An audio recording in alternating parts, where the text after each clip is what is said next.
मसरत को गिरफ्तार किया जाए, इसको लेकर कल समूचे देश में अलग अलग जगहों पर हंगामा मच रहा था। लेकिन आज सुबह जब मसरत को गिरफ्तार कर लिया गया तो उसके बाद श्रीनगर के डाउनटाउन इलाके में हंगामा मच गया। अपने अपने तरीके से जो विरोध हुआ वो चौंकाने वाला इसलिए था क्योंकि शांति घाटी में है नहीं, या फिर अपने नजरिए से हर कोई देख रहा है, समझ रहा है और आने वाले वक्त को लेकर चिता भी रहा है क्या? क्योंकि 16 लोग घायल हुए और इन सब के बीच ये सवाल अनसुलझा रह गया कि आखिर रास्ता जाता किधर है।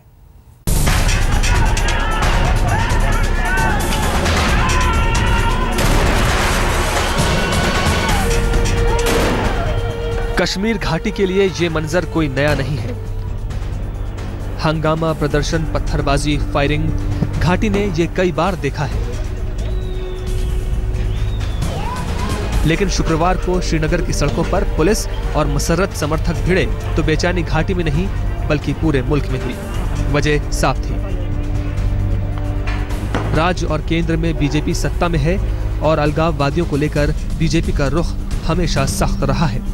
दूसरी तरफ मसर्रत की गिरफ्तारी के बाद उसके समर्थक भी मरने मारने पर उतारू हो गए। यूं मसर्रत को गिरफ्तार होना ही था क्योंकि भारतीय सरजमी पर जिस तरह उसने पाकिस्तान के नारे लगाए उसके बाद देश का खून खौल रहा था।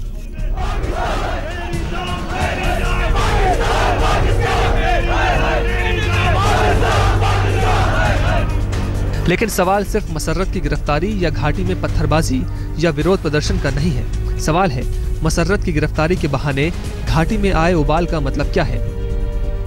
क्या मसर्रत आलम के बहाने अलगाववादी फिर संगठित हो रहे हैं? क्या मसर्रत के रूप में अलगाववादियों को नया गिलानी मिल गया है? क्या मसर्रत के बहाने पाकिस्तान भारत में तनाव पैदा करने की साजिश रच रहा है? और क्या घाटी के उबाल के जरिए बीजेपी कटघरे में आ गई है?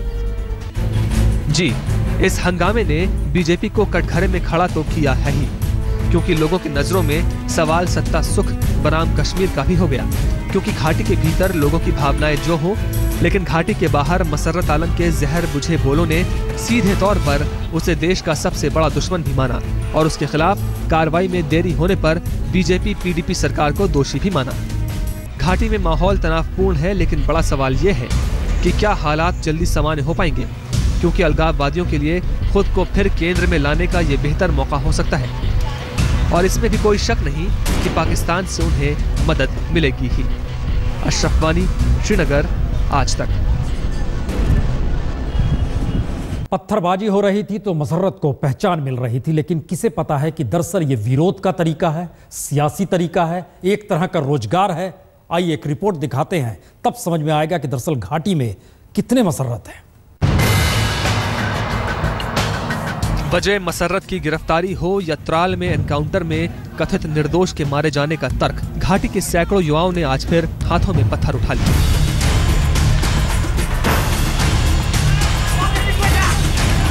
पत्थरबाजी की घटनाएं घाटी में नई नहीं है। हालांकि इस साल पत्थरबाजी के ज्यादा मामले नहीं हुए, लेकिन इतना तो कह ही सकते हैं कि घाटी के युवाओं के विरोध का सबसे पसंदीदा और आजमाया खेल है पत्थरबाजी।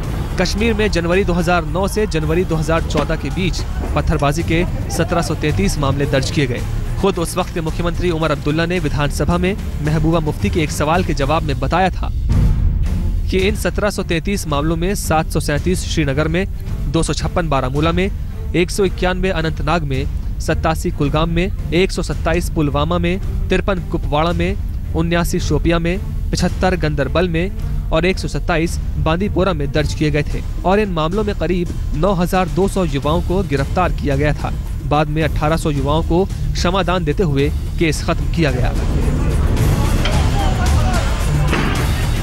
दरअसल घाटी के युवाओं का गुस्सा पत्थरबाजी के रूप में निकलता है।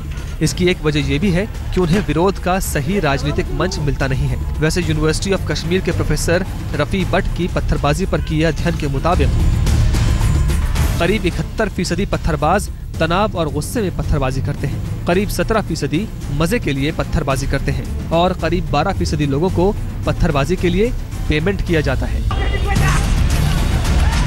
तो सवाल यही है कि घाटी में आए उबाल के वक्त हाथ में पत्थर थामे लोग किस वजह से पत्थर थामे हैं? आज तक ब्यूरो। जाहिर है अब निगाहें हर किसी की दिल्ली पर भी हैं और शायद श्रीनगर में बैठी सरकार पर भी, क्योंकि जो भी कसूरवार है वो आने वाले वक्त में नासूर ना बन जाए। कम से कम इस दिशा में सरकार को कदम बढ़ाने होंगे।